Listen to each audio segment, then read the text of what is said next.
Hola, soy Nicolás Martínez. Vamos a ver el módulo de dirección y gestión de la fuerza de ventas. Lo primero de todo es que tenemos que definir qué es una venta, porque una venta es un proceso de negociación en el que concluye en un intercambio de un bien por un importe económico, un bien o un servicio. Pero la venta tenemos que tener en cuenta que se inicia en el momento en el que por parte del cliente existe un interés de compra. Bien porque ha visto una publicidad nuestra o simplemente porque ha tomado la decisión voluntariamente de buscarnos. Continúa con un proceso de decisión de compra que se le podría llamar también el periodo de madurez de la compra. Concluye parcialmente, y ahora explicaré por qué, con una transacción económica, porque no se puede considerar una venta como tal si no se ha cobrado, y con un periodo de garantía que podríamos llamar también como un periodo de postventa, ¿no? Es decir, la venta no termina cuando se ha cobrado, sino incluso hasta el punto en el que ha terminado el periodo de garantía, ya sea porque el cliente renueva con nosotros y le hemos fidelizado o porque simplemente abandona nuestro ecosistema, ¿no? Dicho esto, si una venta empieza desde que un cliente tiene un interés en nosotros hasta que deja de utilizar o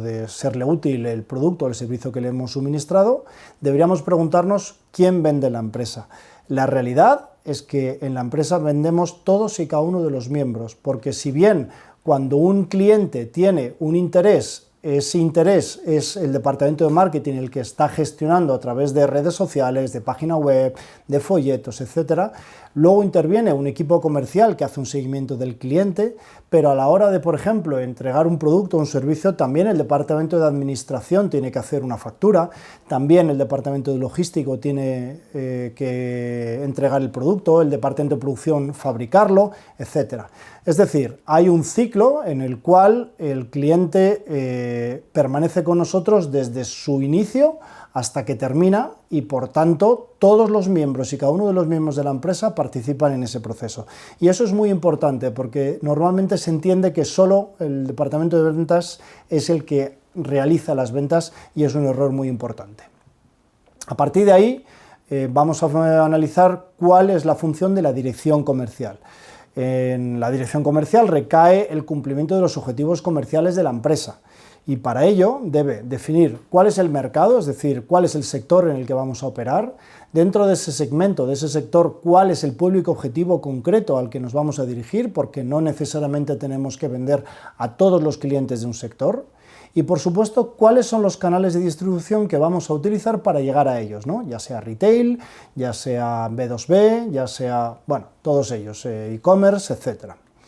En segundo lugar, una vez que tenemos claro cuál es el tamaño del mercado al que queremos atacar, establecemos un plan de ventas, es decir, un documento en el que se recoge cuáles son los objetivos de cifra de negocio y por canal, incluso por gama de producto en el caso de que tengamos distintos productos. Eso nos va a permitir dimensionar los equipos, es decir, establecer los recursos, tanto humanos como materiales, que nos van a permitir llevar a cabo esos objetivos. Y finalmente, como es normal, analizaremos cómo se gestiona una cartera de clientes. Ya no solo clientes activos, es decir, clientes que actualmente tenemos en la cartera y que están facturando con nosotros desde hace X tiempo, sino también los prospectos, es decir, aquellos clientes potenciales que deberemos gestionar y tratar en la medida de lo posible incorporar a nuestra cartera actual. Si nos centramos en el mercado, en el público objetivo y en los canales, veremos cómo de lo más general o más particular, en primero tenemos sector de actividad, luego el público objetivo, que es el que hemos mencionado, ese nicho de mercado, ese segmento de mercado donde nosotros nos vamos a dirigir, y qué canales de venta vamos a utilizar para llegar a esos clientes, que puede ser uno o varios. Es más, si dentro de una misma empresa tenemos distintas gamas de producto o distintos productos, no siempre vamos a utilizar todos los canales, podemos utilizarlos todos, algunos o el que queramos. Destaco 5 canales principales: el canal retail, que es el tienda tradicional, que también podría ser un restaurante mismo; el canal online, ya sea a través de una e-commerce propia o a través de marketplace externos; la televenta, que es un canal que quizá ahora se utiliza menos que hace muchos años, pero que sigue siendo muy potente; por supuesto el mercado B2B, que es el tipo de venta consultiva en el que un equipo de ventas, un ejecutivo de cuentas, etcétera, visita a otras empresas y les presenta propuestas; Y una derivada de este sería el sector público, que a mí me gusta diferenciar porque tienen naturalezas distintas. Normalmente en el sector público se trabaja mucho por concursos y la gestión es literalmente bastante diferente. A nivel plan de ventas, que no es el documento más importante que un director comercial tiene que tener desarrollado, nos permite establecer en el documento los objetivos económicos en un periodo determinado. Y debemos recoger escenarios de venta, porque jamás, nunca se acierta con la previsión de ventas. Más o menos, el buen director comercial hace una previsión bastante acertada, pero siempre puede haber una desviación, entre otras cosas porque el mercado está siempre sometido a circunstancias que no podemos controlar y para ello tenemos que tener planes de contingencia, ¿no? En ese plan de ventas estableceremos la política de distribución, es decir, si nosotros vamos a trabajar a través de distintos canales, a esos canales tenemos que saber qué descuentos les vamos a hacer, con qué márgenes van a trabajar para que ellos a su vez vendan al cliente final a un precio que les permita tener cierta rentabilidad. Y enlazando con este primer punto estableceremos la política de precios, es decir, nosotros deberíamos establecer un precio de venta del público o incluso si no podemos establecerlo, recomendarlo para que los intermediarios vendan más o menos a un mismo precio todos o que nuestra página web respete los precios que luego se pueden encontrar en retail, de tal manera que si nosotros utilizamos el canal online, pues no perjudicamos al canal retail cuando ese canal retail no es nuestro, no es una franquicia propia. Cada canal de distribución, cada precio, cada producto requiere de la elaboración de un argumentario de ventas. Un argumentario no es ni más ni menos que un script comercial en el que nosotros estamos preparados para, 1, convencer al cliente y 2, responder todas aquellas dudas, quejas o comparaciones que nos pueda hacer con el producto de la competencia. Y ese mismo documento nos va a permitir establecer un presupuesto de coste en este caso, en cuanto a qué recursos humanos vamos a necesitar para gestionarlo y qué recursos materiales, desde un coche para el comercial, un móvil, un ordenador o materiales como dosieres comerciales, flyers o cualquier otro documento que la fuerza de ventas, tanto retail o como personas físicas, necesiten para desarrollar su función. En cuanto a la dimensión del equipo, es importante tener en cuenta los dos componentes, ¿no? Lo que hemos mencionado antes, el capital humano y los recursos materiales. Todo ello es necesario para llegar a los objetivos. ¿Cómo dimensiona un director o un gerente de ventas un equipo? Pues tiene varias variables que tiene que tener en cuenta. La primera es cuál es el perfil comercial, porque no es lo mismo un gestor de cuentas que un hunter, que se le puede llamar también, o un cazador, un abridor de cuentas. Son perfiles muy distintos. Hay personas con mucha capacidad para entrar en empresas y crear necesidad y abrir cuentas, pero luego a lo mejor hay otras personas que son mejores gestionándolas. El ámbito operacional es muy importante porque no es lo mismo hacer visitas en una gran capital donde hay atasco y por tanto no es fácil hacer muchas visitas en un día, como de la misma manera tampoco se pueden hacer muchas visitas en un espacio muy amplio porque requiere un desplazamiento. O si la gestión es internacional, ¿no? Es importante delimitar el ámbito operacional tanto geográfico como por sector del equipo comercial que tendremos.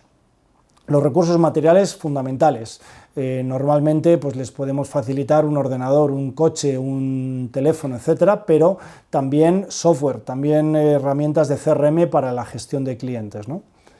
Por supuesto, y esto seguro que todos estamos de acuerdo que es lo más importante, el equipo de ventas tiene que estar formado, no ya solo en el producto, sino en todas las áreas de nuestra propia empresa. Y esa formación debe ser continua porque los productos evolucionan, se incorporan nuevas referencias al catálogo, o los servicios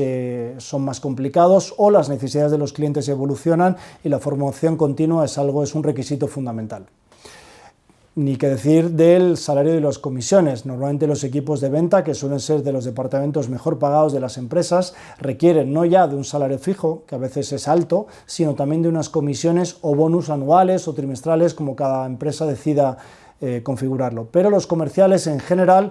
se mueven mucho por esta parte variable y es muy importante tenerlo en cuenta. Y para ello hay que conocer muy bien con qué márgenes contamos para poder detraer del precio de venta el margen correspondiente al equipo de ventas.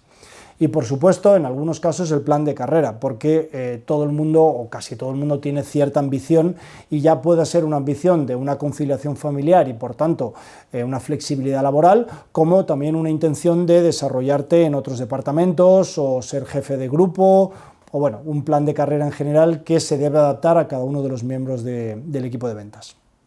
Y finalmente, la gestión de clientes, que básicamente lo que mencionaba antes es la gestión de los prospectos, es decir, de los clientes potenciales, así como de la gestión de los clientes activos en función de su perfil, porque podemos tener dentro de una misma cartera clientes muy diversos y tendremos que gestionarlos de una manera o de otra, tanto desde el lado humano, es decir, incluso hay clientes que a lo mejor no nos caen bien, o que son problemáticos, o que son difíciles, etcétera, como aquellos clientes que no dan nunca problemas y que hay que gestionarlos de otra manera diferente. En ese sentido, lo más importante es formar al departamento de ventas en cómo captar un cliente, cómo se le capta, ¿no? Qué labores hay que realizar para incorporar ese prospecto a nuestra cartera activa, ¿no? Es decir, habrá que llamar por teléfono, habrá que visitar, habrá que hacerle alguna campaña de marketing, habrá que agregarle LinkedIn, es decir, hay muchas técnicas. Probablemente la suma de todas ellas sea la que necesitemos de cara a captar ese cliente y al menos que el ratio de conversión de cliente interesado a cliente final adquirido, por llamarlo así, es lo más alto posible. Finalmente, toda esa información, si somos capaces de implementar un CRM donde almacenemos toda la información y podamos compartirla con los demás miembros de la empresa, pues tendremos un activo muy importante, porque conocer a nuestros clientes y tener información detallada de su histórico, de lo que hacen, e incluso todas aquellas relaciones que gestionamos con ellos de forma diaria, tenerlas documentadas nos va a permitir tener una sólida base sobre la que trabajar a futuro. Y todo esto nos va a llevar a quizá lo más difícil de todo, que es analizar lo que se llama el embudo de ventas o el sales funnel, a través del cual vamos a analizar cuánto nos cuesta captar a los clientes, cuál es el ratio de conversión final a través de visita, presupuesto presentado, presupuesto firmado, presupuesto cobrado, o cliente que entra a nuestra página web, que sería un CPC, iríamos al CPL, al CPA, es decir, todos estos análisis nos van a permitir saber cuál es la rentabilidad de nuestros clientes y, por tanto, calcular el dato más importante que una empresa tiene que tener, que es el ROI, que es decir, el retorno de la inversión que realizamos en la captación de cada cliente. Un ejemplo muy sencillo: si un cliente nos cuesta captarlo 100 euros, obviamente el margen que nos deja ese cliente, o bien en la compra individual o en las sucesivas compras que haga a futuro, debe ser superior a 100 euros. Es decir, la gestión de equipos requiere un nivel de precisión tanto humana como material, pero sobre todo también analizar muy bien y en profundidad los números.